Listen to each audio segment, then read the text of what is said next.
भारत रत्न पूर्व प्रधानमंत्री स्वर्गीय अटल बिहारी वाजपेयी जी की चतुर्थ पुण्यतिथि के आज के इस कार्यक्रम में मंच पर उपस्थित भारतीय जनता पार्टी के राष्ट्रीय महामंत्री सम्मानित श्री सुनील बंसल जी,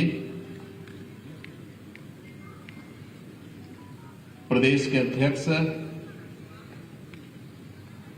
और प्रदेश सरकार में मेरे सहयोगी मंत्री श्री स्वतंत्र देव सिंह जी, उत्तर प्रदेश सरकार में मेरे वरिष्ठ सहयोगी उप मुख्यमंत्री श्री केशव प्रसाद मौर्य जी, आज के इस कार्यक्रम के संयोजक अटल बिहारी वाजपेयी मेमोरियल ट्रस्ट के अध्यक्ष उप मुख्यमंत्री श्री ब्रजेश पाठक जी, प्रदेश सरकार में ही मंत्री श्री सूर्य प्रताप शाही जी, प्रख्यात अभिनेता श्री अरुण गोविल जी, उत्तर प्रदेश शासन के पूर्व मंत्री लोकप्रिय विधायक श्री आशुतोष टंडन जी, डॉक्टर महेंद्र सिंह जी, श्री गोविंद नारायण शुक्ल जी, अवनीश कुमार सिंह जी, मुकेश शर्मा जी, योगेश शुक्ला जी, रामचंद्र प्रधान जी, पूर्व विधायक श्री विद्यासागर गुप्ता जी, डॉक्टर लालजी प्रसाद निर्मल जी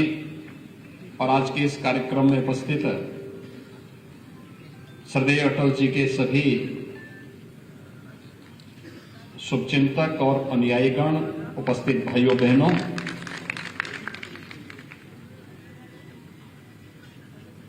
मैं स्वर्गीय अटल जी को उनकी चौथी पुण्यतिथि पर प्रदेशवासियों की ओर से सत नमन करते हुए विनम्र श्रद्धांजलि अर्पित करता हूं।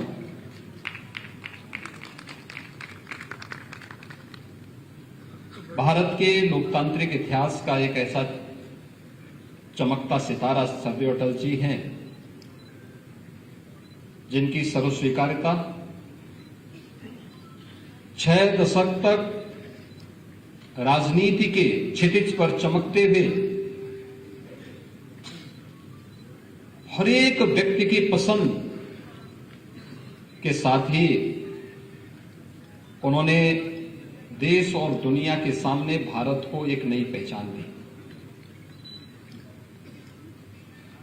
उत्तर प्रदेश उनके पूर्वजों की भूमि थी।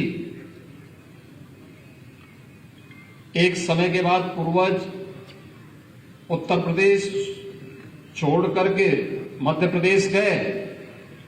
लेकिन जब स्वर्गीय अटल जी को अपनी कर्म भूमि बनाना पड़ा था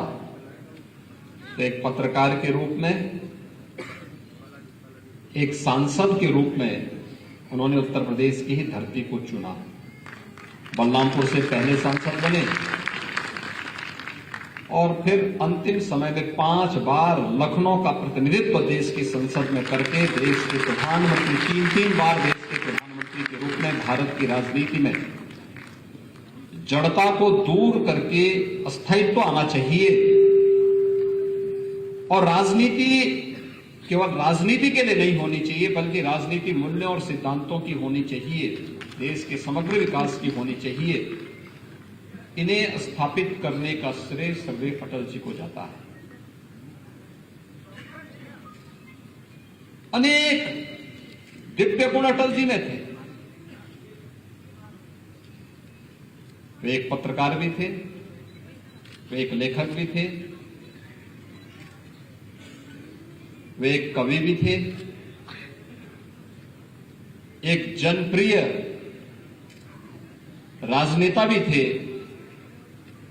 और नेतृत्व की क्षमता सम और विषम परिस्थितियों में कैसे व्यक्ति कार्य करता है, यह सरदेव अटल जी के व्यक्तित्व में झलकता था। हर सम विषम परिस्थितियों में कैसे कार्य करना है और भारत जैसे लोकतांत्रिक मूल्यों पर कैसे हमें मिलकर के कार्य करना है, ये सब सरदेव अटल जी ने किया। मित्रों, जब अटल जी की बात आती है, जो बात उन्होंने कही, इतने बड़े राजनेता जिनकी हर दल में वे सत्ता पक्ष में रहे हो या विपक्ष में रहे हो, हर दल में सदैव अटल जी के बारे में लोगों के मन में एक बहुत पवित्र धारणा थी और लोग उसी श्रद्धाभाव के साथ उन्हें सम्मान भी देते थे। और भारत के लोकतंत्र को मजबूत बनाने के लिए क्या होना चाहिए, उन्होंने एक बात बहुत मजबूती के साथ की। लोकतंत्र की यही भावना है कि आदमी न ऊंचा होता है न नीचा होता है, न बड़ा होता है न छोटा होता है, आदमी सिर्फ आदमी होता है। लोकतंत्र का सब कुछ इसमें समाहित है। यही तो है एक राजनेता के विराट व्यक्तित्व को जो देश और दुनिया के सामने भारत को एक नई पहचान दे रहा है, और यही सरदेव अटल जी ने किया था। और उन स्थितियों में भी जब भारतीय जनता पार्टी देश के अंदर केवल 2 सीटों पर लोकसभा में सीमित रह गई थी, उन स्थितियों में भी धैर्य खोए बगैर, अपने मूल्य और अपने सिद्धांतों के साथ समझौता किए बगैर, उन्होंने कार्यकर्ताओं का आह्वान किन बातों पर किया था, अपनी कविताओं के माध्यम से कैसे प्रेरणादायी बन जाती थी। आज भी उनकी प्रासंगिकता उसी रूप में है कि उजियारे में, अंधकार में, कल कछार में, बीच धार में, घोर घृणा में, पूत प्यार में, क्षणिक जीत में, दीर्घ हार में, जीवन के सत सत आकर्षक अरमानों को दलना होगा, कदम मिलाकर के चलना होगा, कदम मिलाकर के चलना होगा। और यह संदेश जो भारतीय जनता पार्टी 1984-85 में मात्र 2 सीट तक सीमित थी, वह भारतीय जनता पार्टी 1989 आते आते देश के कई राज्यों में अपनी सरकार बना दी और 2 से बढ़कर के 89 सीट लोकसभा की भारतीय जनता पार्टी की। फिर यह संख्या बढ़कर के 91 में और बढ़ी, 96 में पहली बार अटल जी के नेतृत्व में 13 दिन की सरकार भी बन गई। और इसके उपरांत तो आपने देखा होगा कि फिर 98 से लेकर 2004 तक सरदेव अटल जी के नेतृत्व में सरकार ने देश के अंदर जिस प्रकार के कार्य किए वह सर्वविदित है। आज हम सौभाग्यशाली हैं कि सरदेव अटल जी ने जो नींव रखी, आज आदरणीय प्रधानमंत्री मोदी जी के नेतृत्व में उस पर देश पूरी मजबूती के साथ दुनिया के सामने विकास का, लोक कल्याण का और सुशासन का एक मॉडल खड़ा कर रहा है। और वर्तमान में प्रधानमंत्री मोदी जी के नेतृत्व में जो सपना कभी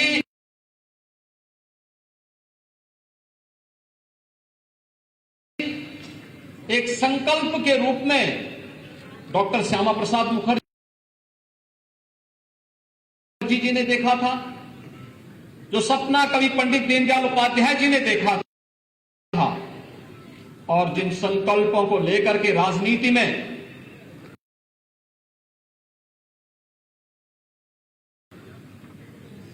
सरदेव अटल जी ने सरकारें दी हैं, लेकिन भाइयों बहनों, सरकारें तो आएंगी जाएंगी, अपने विरासत के अक्षुण्ण बनाए रखने के लिए क्या कुछ किया है यह आप सबके सामने है। कश्मीर में धारा 370 को समाप्त करने का उठाया गया महत्वपूर्ण कदम हो, या फिर अयोध्या में श्री राम जन्मभूमि पर भगवान राम के भव्य मंदिर निर्माण के कार्यक्रम को आगे बढ़ाने का कार्यक्रम, ये सभी चीजें एक एक करके होती भी गई। गरीब कल्याण के कार्यक्रम होते गए, समाज के प्रत्येक तबके के हितों के लिए कार्य करते हुए आज पहली बार आपने देखा होगा जनजातीय समुदाय से भी देश के सर्वोच्च संवैधानिक पद पर कोई बैठ सकता है। श्रीमती द्रौपदी मुर्मू जी का राष्ट्रपति के रूप में चयन, यह अंतिम पायदान पर बैठे हुए व्यक्ति को भी सत्ता के शीर्ष सिंहासन तक पहुंचाने की यह ललक यह केवल भारतीय जनता पार्टी नेतृत्व ही दे सकता है। ये आज हम सब करते हुए आगे बढ़े हैं।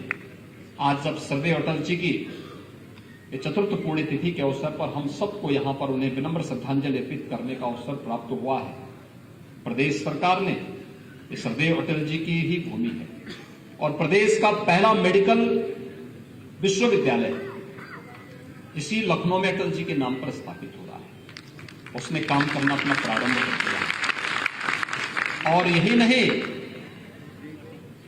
श्रमिकों के बच्चों के लिए, निराश्रित बच्चों के लिए, अनाथ बच्चों के लिए अत्याधुनिक सुविधाओं से युक्त विद्यालय बने 18 अटल आवासीय विद्यालयों का निर्माण भी वर्तमान में राज्य सरकार पूरे राज्य के अंदर अलग अलग कमिश्नरी में कर रही है और अगले सत्र में हम लोग उन बच्चों का प्रवेश इन सभी विद्यालयों में करेंगे जहां पे अटल जी के प्रेरणा से, उनके मार्गदर्शन में, आदरणीय प्रधानमंत्री मोदी जी के नेतृत्व में इन सभी 18 आवासीय विद्यालयों में अगले सत्र में हम प्रवेश भी प्रारंभ करके बच्चों को अत्याधुनिक शिक्षा देंगे। जो अब तक अपने को निराश्रित मानते थे उनके लिए भी एक नए केंद्र के रूप में ये सही केंद्र हम सबके सामने देखने को मिलेंगे। आज अटल जी की चतुर्थ पुण्यतिथि है।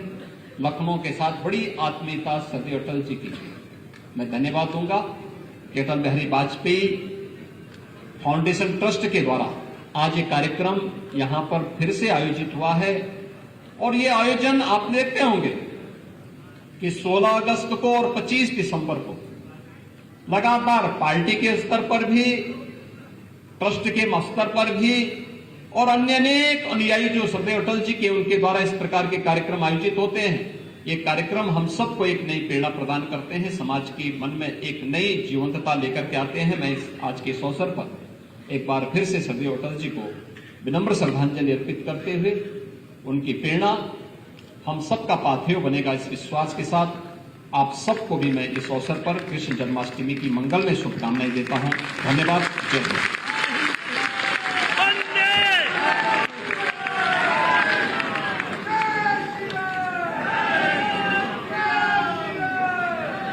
बहुत बहुत साधुवाद माननीय मुख्य अतिथि महोदय का।